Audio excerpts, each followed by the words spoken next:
Ustadz, azan 15.26, ceramah 10 menit lagi. 10 menit lagi. Yang mau dihabiskan ini. Ini kalau film bisa dipercepat.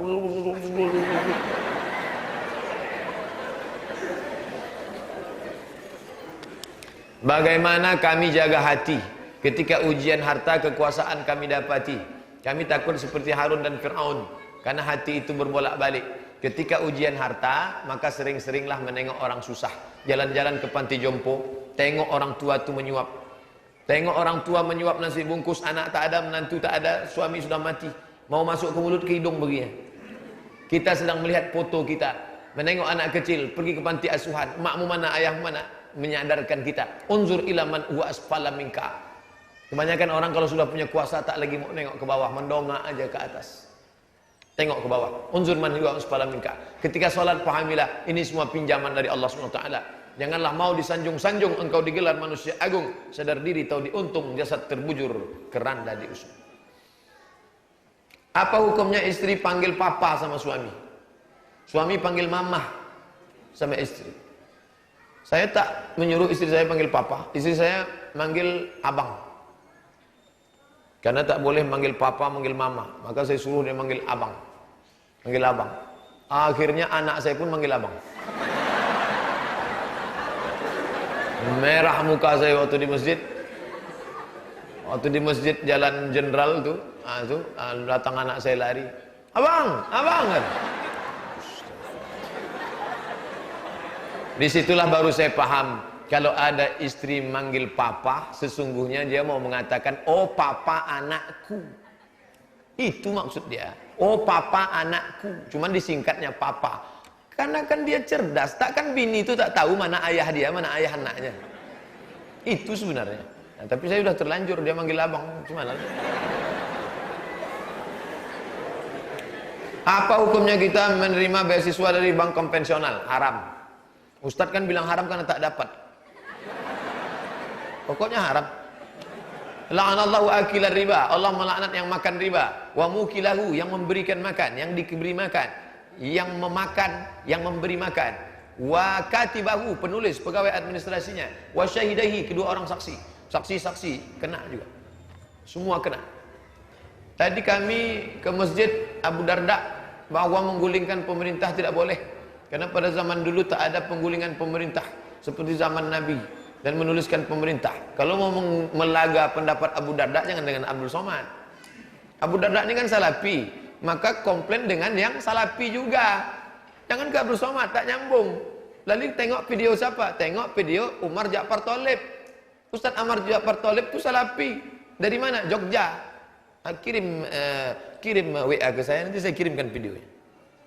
Umar Ja'far Thalib. Kalau mau mengkomplain Syafi'i, sesama Syafi'i. Kalau Salafi, sesama Salafi. Kalau ke saya, itu namanya melaga saya. Gitu akan datang. Perlukah kita nyumbang pembangunan masjid, sementara warga di tempat tersebut lebih mencintai dunia daripada ke masjid? Dunia ini sudah menguasai isi kepala umat ini. Makanya kata Nabi, yang membuat kalian hancur hubbud dunia. Kalian terlalu cinta kepada dunia. Wa karahiyatul maut. Kalian takut mati. Maka kewajiban kita gimana? Sampaikan pengajian. Buat tablik akbar. Paling tidak di masjid-masjid sebodoh-bodoh orang di Pekanbaru ini pasti ada 4 pengajian dalam setahun.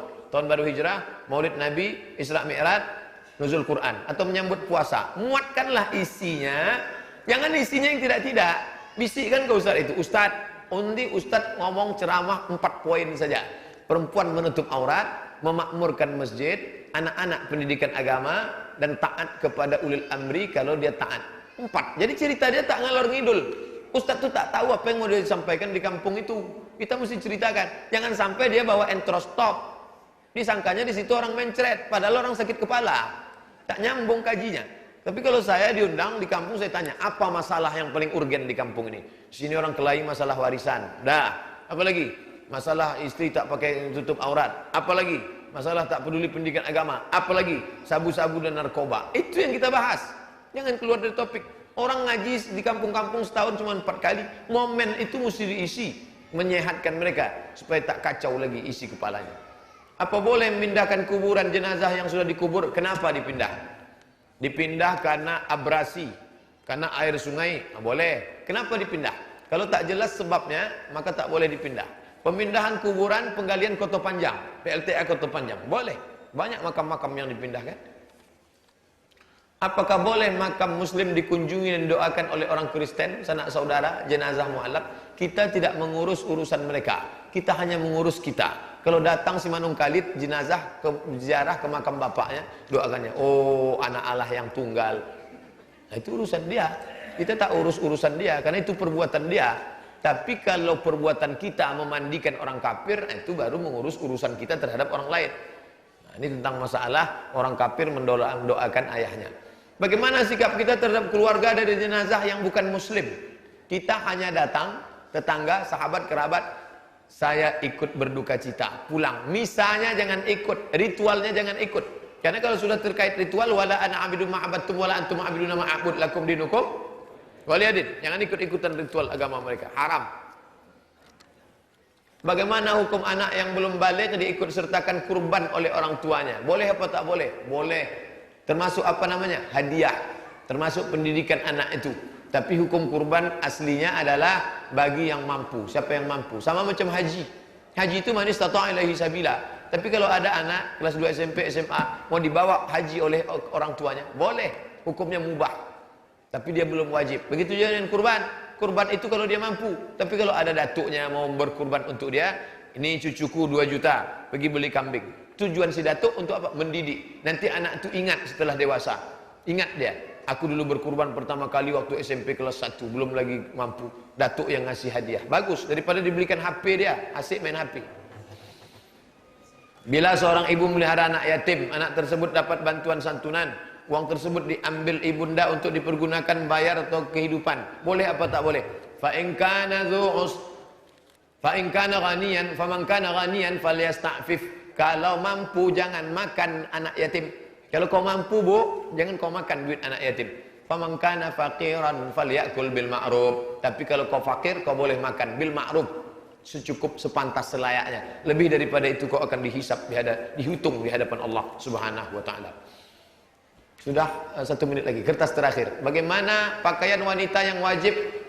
Bagaimana pakaian wanita yang wajib menurut Al-Qur'an dan Sunnah? Tutup semua, illa haza wa haza. Wajah nampak, tapak tangan nampak. Zahiruha wa batinuha, lain tutup. Tidak transparan, tidak sempit.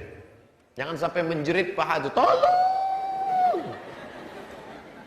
Bagaimana cara istri bekerja jihad melayani suami, berjihad melayani suami yang pekerja juga? Manfaatkanlah waktu. Sudah tahu kerja dari jam 8 pagi sampai jam 4 sore. Setelah pulang ke rumah 9, 10, 11, pulang ke rumah jam berapa? Jam 6, 7, 8, 9. 3 jam ini manfaatkan. Matikan HP semua. Ini udahlah di luar, yang 3 jam itu asik. Mana teh manis, Dek? Sebentar ya, carikan dulu. Nah, ini dia teh manis. Gambar teh manis tunjuk. Itulah kaji kita. Terima kasih. Mohon maaf banyak silap salah. Subhanakallahumma wa bihamdika asyhadu an la ilaha illa anta astaghfiruka wa atubu ilaik. Wassalamualaikum warahmatullahi wabarakatuh.